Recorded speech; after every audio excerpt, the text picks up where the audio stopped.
هوشیارشیم اسلام هر دست نده فقط جواب میدی فترمونم پیشی الله ولی میری محکمه سودی باید ایوان عبدالله زفر تو ایا فلان زفر نمیپرسد از قرآن میپرسد ایا نبرار ای حدیثی پیغمبر میپرسد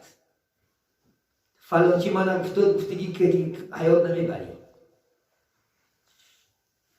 کتاب خون خدا خواهد انشاءالله خودت دلیل بیار خودت کتاب خون اینترنت استاد نمیشود اینترنت همه را فساد داره من اینترنت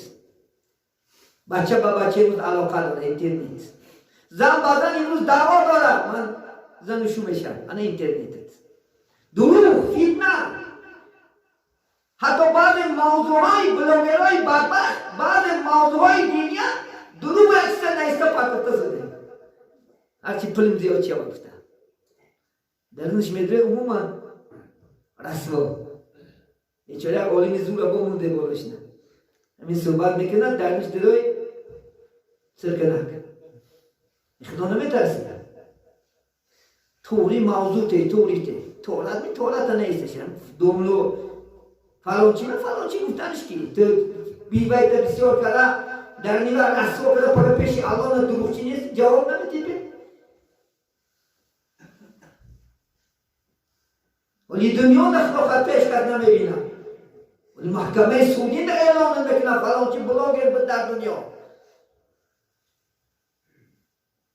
فلانچی عالی بود در دنیا فلانچی ظالم بود در دنیا همه جواب میدی همه یک و یک جواب میدی از الله ترسیده کار که خدا خواهد شکرانه کن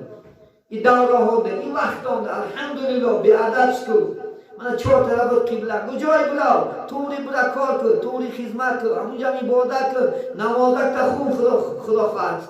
همه امکانیت امروز تمام دنیا نکرده داده ایست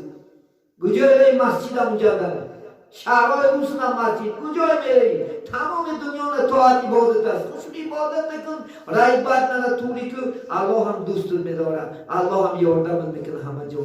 مادامی که اگر خطا نکنین خدا خواهد انشاءالله